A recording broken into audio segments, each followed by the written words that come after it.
Hello friends, कैसे हो आप सब। उम्मीद करता हूँ आप सब अच्छे होंगे और अच्छे से तैयारी कर रहे होंगे। तो दोस्तों, आज हम आपके लिए लेकर आए हैं आपके बोर्ड की तरफ से जारी किया गया मॉडल पेपर, ठीक है, जो कि आपके बोर्ड की तरफ से जारी किया गया मॉडल पेपर है, ठीक है। तो इसको आज हम सोल्व कराएंगे, ठीक है। तो देख लेते हैं पहले। तो सबसे पहले ये सत्र जो कि आपका कक्षा 10 का है, ठीक है, सत्र 2022-23 जो कि इसी बार बोर्ड में जारी किया गया था, ठीक है। तो इसमें 3 घंटा समय वही आपको 3 घंटा 15 मिनट मिलेगा, ठीक है, 16 फरवरी को, जो कि आपको इसका पेपर देना है, ठीक है। तो इसको देख लेते हैं, इसे वायरल मॉडल पेपर को, ठीक है। तो आपको समय वही मिलेगा 3 घंटा 15 मिनट, ठीक है। समय कितना मिलेगा? 3 घंटा 15 मिनट को आपका समय मिलेगा, ठीक है। 3 घंटा 15 मिनट को आपको समय मिलेगा, ठीक है। तो सबसे पहले बहुविकल्पीय प्रश्नों को देख लेते हैं, ठीक है। ओमार पे आपको बहुविकल्पीय प्रश्नों को देखना होगा, ओमार पे, ठीक है। ओमार सीट पर नीले अथवा काले वाल पॉइंट पेन से ही विकल्प वाले गोले को पूर्ण रूप से काला करें, ठीक है। तो आप देख लेते हैं। तो सबसे पहले हम ऑब्जेक्टिव क्वेश्चनों को देख लेते हैं। ऑब्जेक्टिव क्वेश्चन में पहला क्वेश्चन क्या कह रहा है? पहला क्वेश्चन कह रहा है कि बाबू गुलाब राय किस युग के लेखक है, ठीक है। तो ऑप्शन ए कह रहा है भारतेंदु युग, ऑप्शन बी कह रहा है द्विवेदी युग, ऑप्शन सी कह रहा है शुक्ल युग, ऑप्शन डी कह रहा है शुक्लांतर युग। तो बाबू गुलाब राय किस युग के लेखक है? तो इसका राइट आंसर क्या रहेगा? इसका राइट आंसर ऑप्शन बी रहेगा, जो कि द्विवेदी युग। बाबू गुलाब राय किस युग के लेखक है? द्विवेदी युग के लेखक है, ठीक है। तो इसका राइट आंसर कौन सा रहेगा? ऑप्शन बी इसका राइट आंसर रहेगा, ठीक है। तो अगला क्वेश्चन देख लेते हैं। अगला क्वेश्चन क्या है कि चिंतामणि किस विधा की रचना है? चिंतामणि किस विधा की रचना है, ठीक है। अगला क्वेश्चन क्या कह रहा है कि चिंतामणि किस विधा की रचना है, ठीक है। तो चिंतामणि जो है वो किस विधा की रचना है? ऑप्शन ए है निबंध, ऑप्शन बी है कविता, ऑप्शन सी है नाटक, ऑप्शन डी है कहानी। जो चिंतामणि रचना है वो किस विधा की रचना है? तो इसका राइट आंसर ऑप्शन बी रहेगा, जो कि निबंध विधा की रचना है, ठीक है। चिंतामणि किस विधा की रचना है? निबंध विधा की रचना है, ठीक है। तो हम देख लेते हैं अगला क्वेश्चन क्या कह रहा है। अगला क्वेश्चन कह रहा है कि गबन किसकी रचना है? ऑप्शन ए है मुंशी प्रेमचंद्र, ऑप्शन बी है जयशंकर प्रसाद, ऑप्शन सी है निराला, ऑप्शन डी है हरिकृष्ण प्रेमी, ठीक है। जो गबन है वो किसकी रचना है? तो इसका राइट आंसर रहेगा ऑप्शन ए, जो कि मुंशी प्रेमचंद्र की। गबन किसकी रचना है? मुंशी प्रेमचंद्र की, ठीक है। तो अगला क्वेश्चन देख लेते हैं। अगला क्वेश्चन क्या है कि शुक्ल युग की समय अवधि है? शुक्ल युग की समय अवधि है, शुक्ल युग की समय अवधि क्या है, ठीक है। तो देख लेते हैं। ऑप्शन ए है 1936 से 1943 तक, ऑप्शन बी 1919 से 1938 तक, ऑप्शन सी है 1900 से 1918 तक, ऑप्शन डी उपरोक्त में से कोई नहीं। जो शुक्ल युग की समय अवधि है वो है 1900 से 1938 तक। अगला क्वेश्चन देख लेते हैं। अगला क्वेश्चन क्या है? अगला क्वेश्चन कह रहा है कि नीड़ का निर्माण फिर किस विधा की रचना है, ठीक है। ऑप्शन ए है जो आजीवनी, ऑप्शन बी आत्मकथा, ऑप्शन सी है साक्षात्कार भेंटवार्ता, ठीक है, ऑप्शन सी है, और ऑप्शन डी है रेखा चित्र, ठीक है। तो इसका राइट आंसर क्या रहेगा? रेखा का निर्माण, नीड़ का निर्माण फिर किस विधा की रचना है? तो इसका राइट आंसर रहेगा ऑप्शन बी, जो कि रहेगा आत्मकथा, ठीक है। आत्मकथा विधा की रचना है नीड़ का निर्माण, ठीक है। अगला क्वेश्चन देख लेते हैं। अगला क्वेश्चन क्या? प्रिय प्रवास किस युग की रचना है? प्रिय प्रवास किस युग की रचना है, ठीक है। तो इसे देख लेते हैं। ऑप्शन ए कह रहा है द्विवेदी युग, ऑप्शन बी कह रहा है भारतेंदु युग, ऑप्शन सी कह रहा है प्रगतिवादी युग, ऑप्शन डी कह रहा है छायावादी युग, ठीक है। जो प्रिय प्रवास किस युग की रचना है? तो इसका राइट आंसर रहेगा ऑप्शन ए, जो कि द्विवेदी युग की रचना है, ठीक है। तो अगला क्वेश्चन देख लेते हैं। अगला क्वेश्चन क्या कह रहा है? मधुशाला किसकी रचना है, ठीक है। Option A Ramdhari Singh Dinkar, option B Hariaudh, option C Harivansh Rai Bachchan, option D Sumitra Nandan Pant. Madhushala जो रचना है वो किसकी है, ठीक है। तो इसका राइट आंसर रहेगा, जो कि रहेगा ऑप्शन सी, इसका राइट आंसर रहेगा हरिवंश राय बच्चन, ठीक है। तो अगला क्वेश्चन देख लेते हैं। अगला क्वेश्चन क्या है? भारत भारती किसकी रचना है, ठीक है। भारत भारती किसकी रचना है? ऑप्शन है सिया राम शरण गुप्त, ऑप्शन बी है मैथिली शरण गुप्त, ऑप्शन सी है जयशंकर प्रसाद, ऑप्शन जो डी है महादेवी वर्मा, ठीक है। तो इसका राइट आंसर रहेगा ऑप्शन बी, जो कि मैथिली शरण गुप्त, ठीक है।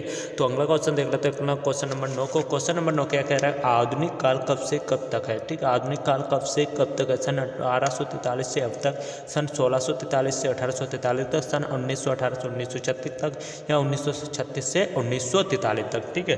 तो आधुनिक काल कब से कब तक है? तो आधुनिक काल है सन 1843 से अब तक, ठीक है। सन 1843 से अब तक है आधुनिक काल, ठीक है। तो अगला क्वेश्चन देख लेते हैं। अगला क्वेश्चन क्या कह रहा है? अगला क्वेश्चन कह रहा है कि मतीराम किस युग के कवि हैं, ठीक है। जो मतीराम है वो किस युग के कवि हैं, ठीक है। मतीराम किस युग के कवि हैं? अगला क्वेश्चन कह रहा है। तो ऑप्शन ए है आधुनिक काल, ऑप्शन बी है आदिकाल, ऑप्शन सी है भक्ति काल, ऑप्शन डी है रीत काल। जो मतीराम थे वो किस युग के कवि थे? तो वो भैया रीत काल के कवि थे। किस युग के कवि थे? रीत काल के कवि थे, ठीक है। तो अगला क्वेश्चन देख लेते हैं। अगला क्वेश्चन क्या कह रहा है कि हास्य रस का स्थायी भाव? ऑप्शन ए शोक, ऑप्शन बी है रति, ऑप्शन सी हास्य, ऑप्शन डी है निर्वेद, जो हास्य रस का स्थायी भाव है वो क्या है? तो इसका राइट आंसर ऑप्शन सी हो जाएगा, जो कि हास्य रहेगा। ठीक है, अगला क्वेश्चन देख लेते हैं। अगला क्वेश्चन क्या कह रहा है कि सोत ओढ़े पीत पट श्याम सलोने गात मानो नीलमणि शैल पर आतप पर्यो प्रकाश। उपरोक्त पंक्तियों में कौन सा अलंकार है? ऑप्शन ए उपमा अलंकार, ऑप्शन बी है उत्प्रेक्षा अलंकार, ऑप्शन सी रूपक अलंकार, ऑप्शन डी श्लेष अलंकार। ठीक है, तो इसका राइट आंसर ऑप्शन बी रहेगा, जो कि रहेगा उत्प्रेक्षा अलंकार। ठीक है, अगला क्वेश्चन देख लेते हैं। अगला क्वेश्चन में क्या कह रहा है कि रोला छंद में कुल कितने चरण होते हैं? 3, option B 2, option C 4, option D 5। तो रोला छंद में जो चरण होते हैं वो होते हैं 4 चरण होते हैं। ठीक है, अगला क्वेश्चन देख लेते हैं। अगला क्वेश्चन क्या कह रहा है? अगला क्वेश्चन कह रहा है कि आकर्षण शब्द में किस उपसर्ग का प्रयोग किया गया है? जो आकर्षण शब्द है उसमें किस उपसर्ग का प्रयोग किया गया? ऑप्शन ए है बी, ऑप्शन बी है मान, ऑप्शन सी है अक, ऑप्शन डी है आ। तो इसमें राइट आंसर ऑप्शन डी रहेगा, जो कि रहेगा आ। ठीक है, प्रत्येक के कितने भेद होते हैं? अगला क्वेश्चन है क्वेश्चन नंबर 15। क्या करो? क्वेश्चन नंबर 15 कह रहा है प्रत्येक के कितने भेद हैं? ठीक है, ऑप्शन ए है 2, ऑप्शन बी है 5, ऑप्शन 6 है 6, ऑप्शन डी है 3। तो प्रत्येक के कितने भेद हैं? कुल प्रत्येक के 2 भेद हैं। ठीक है, तो अगला क्वेश्चन देख लेते हैं। अगला क्वेश्चन क्या होगा?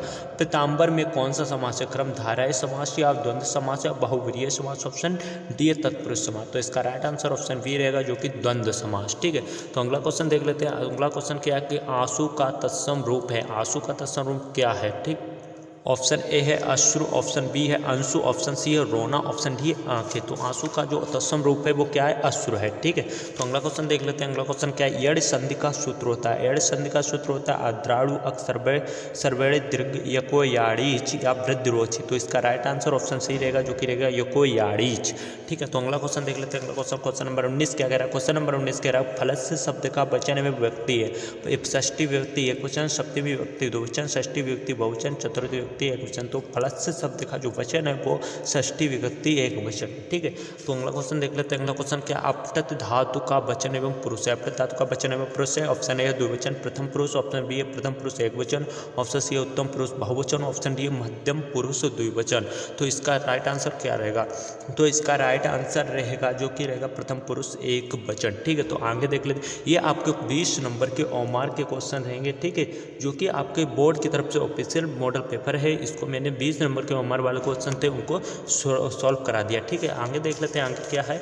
तो आगे आपको क्या करना होगा कि वर्णात्मक प्रश्न या वर्णात्मक प्रश्न का खंड वाह मिलेगा, जिसमें पूर्णांक 50 का होगा। ठीक है, तो इसमें आपको गद्यांश को काफ़ी अच्छे से पढ़कर जाना है गद्यांश को। ठीक है, देखिए कैसे गद्यांश को पहचानेंगे, इसी में मिल जाएगा। निम्नलिखित गद्यांश पर आधारित 3 प्रश्नों के उत्तर दीजिए। ये कोई बात नहीं है कि एक स्वभाव और रुचि के लोग, मित्रता। देखिए मित्रता इसमें मिल गया, तो आप समझ सकते हैं कि मित्रता पाठ का दिया गया। ठीक है, तो सबसे पहले आपको क्या लिखना होगा? इसमें उपयुक्त गद्यांश का संदर्भ लिखिए। ठीक है, ऑप्शन ए में क्या लिखना, पहले में क्या करना होगा कि उपयुक्त गद्यांश का संदर्भ लिखे। ठीक है, तो इसमें आपको मिल जाएगा, संदर्भ को लिख देना। ठीक है, जिसमें मैं इस पर भी वीडियो बना दूंगा। ठीक है, उसके गद्यांश के रेखांकित अंश की व्याख्या, जो रेखांकित अंश की है इसकी आपको व्याख्या करना है। ठीक है, ऑप्शन जो लास्ट वाला है तीसरा क्वेश्चन है, लेखक के साथ समाज में भिन्नता देखकर लोग एक दूसरे की ओर क्यों आकर्षित होते हैं, इसी में आपको क्वेश्चन मिल जाएगा। ठीक है, ये कोई बात नहीं कि स्वभाव की रुचि लोग में मित्रता हो सकती है, समाज में भिन्नता देखकर लोग एक दूसरे की ओर आकर्षित हो जाते हैं। ठीक है, अथवा में आपको 2 मिलेंगे गद्यांश, उसमें से आपको एक ही करना होगा। ठीक है, आपको एक ही करना होगा। आप अच्छे से पढ़ेंगे तो आपको उसमें सलूशन मिल जाएगा। ठीक है, उसमें पाठ का नाम भी मिल जाएगा अगर अच्छे से पढ़ेंगे और अच्छे से यदि आपने पढ़कर गए होंगे। ठीक है, यदि आपने अच्छे से पढ़े होंगे। देखिए ये भी समझ लीजिए, ये भी आपका पढ़ाई होगा। अगर आपने अच्छे से पढ़ा होगा तो आप कमेंट करके जरूर बताइए किस पार्ट से है। ठीक है, नहीं तो मैं आपको बता रहा हूँ कि यह भगवान तब के लिए विभूति के लिए इतना ही आ जाए। ठीक है, सबसे पहले क्वेश्चन को देख लेते हैं। उपयुक्त गद्यांश का संदर्भ लिखिए। गद्यांश में की रेखांकित इसका भाव स्पष्ट ममता। देखिए ये मिल गया आपको, ममता द्वारा किस कार के ईश्वर से चकित, मतलब ममता पाठ से, ममता पाठ का है।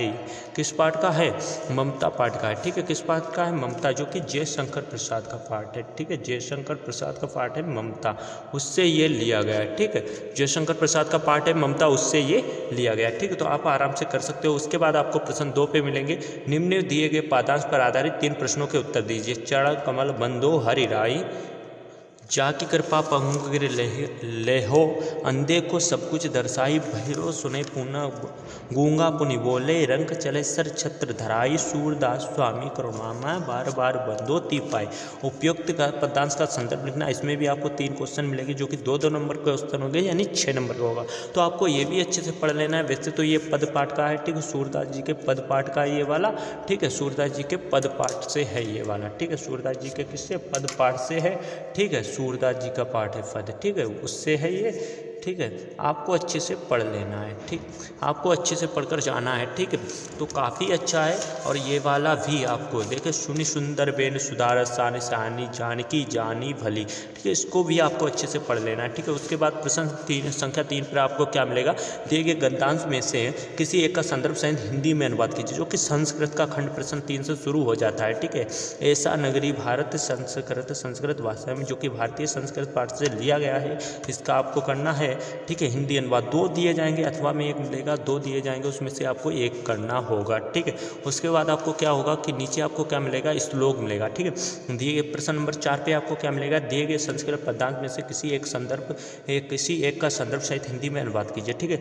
मान भित्वा प्रवा भवित क्रोध हित्वा न शोचति, काम हित्वा वर्धन भवित लोभ हित्वा सुखी भवित, ठीक, सुखी भवेत, ठीक है। तो आपको इसमें से 2 श्लोक दिए जाएंगे, उसमें से आपको 1 की व्याख्या करनी, आपको 2 दिए जाएंगे, उसमें से आपको 1 करना होगा, ठीक है, 1 का हिंदी अनुवाद करना होगा बहुत ही अच्छे से, ठीक है। तो आपको 2 दिए जाएंगे, जैसे 1 दिया गया, अथवा एक ये दिया गया कि सर्वे बन सुगना सर्व संतु निर्मया सर्व विद्र पश्चित मकच्छ दुख भागे भवित, आपको कर देना है, ठीक है। उसके बाद अपने प्रश्न नंबर 5 में मिलेगा, जो कि खंड का मिलेगा, जो कि आपकी जिला वाइज होता है, ठीक है, जो भी आपके जिला में हो वो आपको करना होगा, ठीक है। तो इसके बाद प्रश्न नंबर 6 पे देख लेते हैं। प्रश्न नंबर 6 पे आपको क्या मिलेगा, जिसमें कि गद्य का जीवन परिचय मिलेगा, ठीक है, लेखकों के जीवन परिचय मिलेंगे, जैसे इसमें डॉक्टर राजेंद्र प्रसाद, जयशंकर प्रसाद, आचार्य रामचंद्र शुक्ल हैं, ठीक है। इसमें 3 है, 3 ही उसमें भी मिलेंगे, लेकिन आपको जो याद हो, जो बहुत ही अच्छा, और ये तीनों ही जीवन परिचय बहुत ही इंपॉर्टेंट है, ठीक है, वेरी इंपॉर्टेंट जीवन परिचय है ये तीनों, मैं पहले ही बता चुका हूँ और इनको करा भी चुका हूँ, प्लेलिस्ट में जाकर के चेक कर लेना, ठीक है।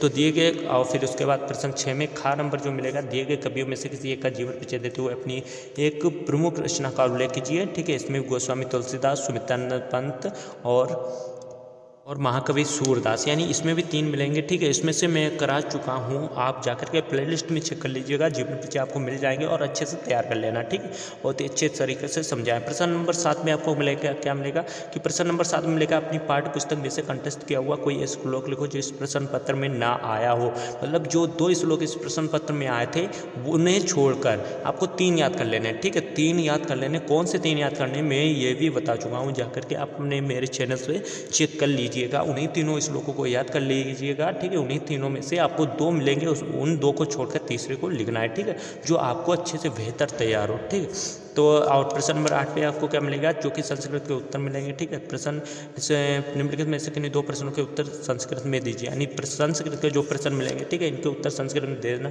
है। मैं इम्पोर्टेंट, यानी 20 इम्पोर्टेंट संस्कृत के प्रश्न उत्तर बता चुका हूँ, जाकर के आप चेक कर लीजिएगा, नहीं तो PDF यानी वीडियो का लिंक डिस्क्रिप्शन में भी दे दूंगा, जाकर के जरूर ही देख लीजिएगा। 20 मोस्ट इंपॉर्टेंट क्वेश्चन बताया, उन्हीं में से आपको फंस जाएंगे, ठीक है, उन्हीं में से इनके भी मिल जाएंगे आपको, इनको भी तैयार कर लेना, ठीक है। प्रश्न नंबर 9 पे क्या दे रहा है कि निम्नलिखित में से किसी एक विषय पर निबंध लिखिए, इन निबंधों को भी तैयार कर लेना है। पर्यावरण संरक्षण के उपाय, आतंकवाद कारण एवं निवारण, जनसंख्या लाभ एवं नारी शक्तिकरण, ठीक है।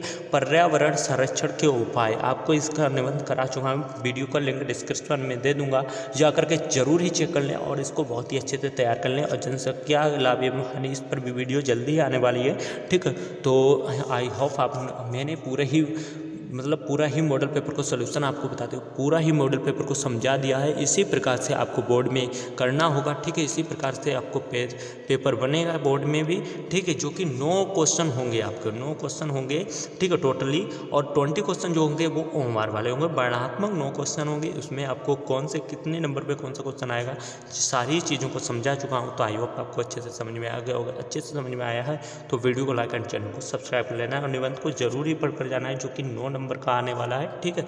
और सारे क्वेश्चनों को अच्छे से समझाया हूँ। तो मिलते हैं किसी नेक्स्ट वीडियो में, जब तक के लिए जय हिंद, जय भारत, वंदे मातरम।